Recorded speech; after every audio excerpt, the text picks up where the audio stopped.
Good evening. I'm going to continue reading in Galatians chapter 3. We've been reading from this particular book and talking about the fact is just going in more detail about who the church is, who Israel is, and also concerning the Gentiles.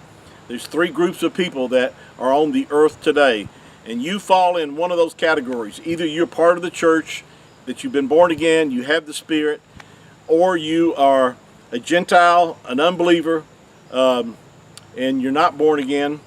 Or you could be a natural Jew and also not be born again, but be a natural descendant of Abraham.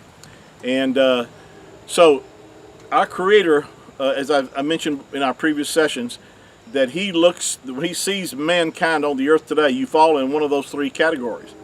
Now, the good news is that whether you are a Jew or Gentile, you can become part of the church.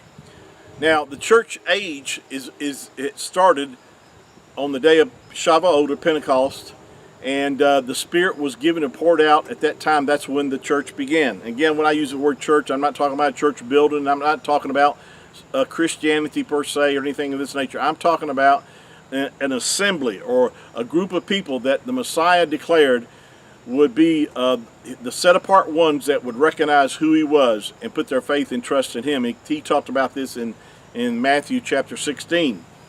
And so we've already talked about that.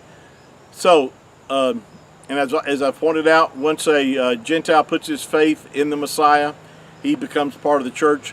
Once a Jew or a Yahudi puts his faith and trust in the Messiah, he's part of the church as well. And this is hard for a lot of messianic, and by the way, the word messianic is not even in the Bible.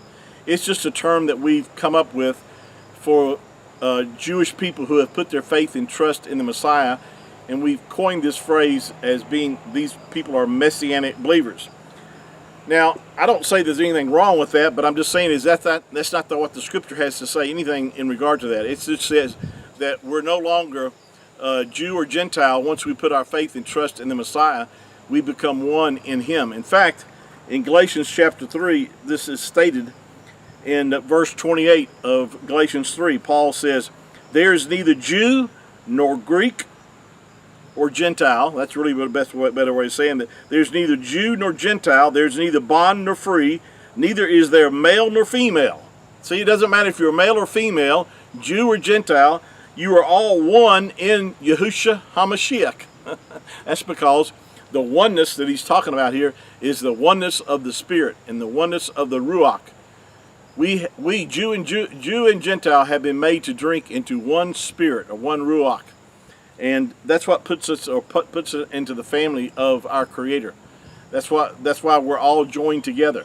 Now, at the rapture, the church will cease to exist, because at that point, Yahuwah would turn His whole attention upon the nation of Yasharel. There'll be not one person left on the earth that's born again when the rapture happens. There'll be all unbelievers. But there'll be during this 7-year time frame, there'll be the gospel being preached by the two witnesses. There'll be the gospel being preached by angels during this time frame. There'll be men and women that will be saved during the tribulation, but they won't be part of the church. They'll be saved if they endure the tribulation and they live through the 7-year time frame. They'll be allowed to enter into this natural millennial reign of the Messiah. Well, He's going to come back to the earth. He's going to rule the earth, and all natural people that have saved will be allowed to enter into the natural kingdom here on the earth. They won't have experienced their resurrected bodies. They will still have the ability to sin. They will still have reproduce and have children. They'll continue on, and life, the longevity of life will be extended during this time frame. And all the sinners that are left on the earth, they'll be taken off the earth at that time, and they'll be cast into the lake of fire. The Bible talks about that. This is where the wheat and the tares parable comes into play.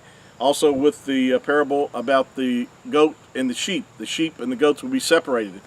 And so So with a proper understanding of these different groups of people, then you could understand how things are going to unfold in the end times. The church in our home will be in the New Jerusalem, which the scripture talks about, that no one shall be able to enter the New Jerusalem except whose names are written in the Lamb's Book of Life.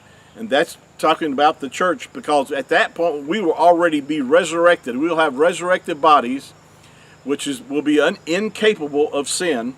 Sin will no longer be an issue or problem in our lives at that point, because this corruptible flesh will have put on incorruption.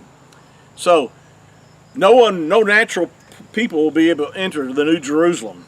Only those that are written in the Lamb's Book of Life, which is talking about the church, people, Jew and Gentiles that are born again. We'll talk more about this on our next session. Thanks again for joining me this evening, and just remember that keep looking up, because Yahushua said that when you begin to see the things that are happening, just like we're seeing today, wars, rumors of wars, and all the different things, all the signs that we're seeing in the heavens and so forth, know this, that our redemption is drawing near. And he said, look up when you begin to see these things come to pass.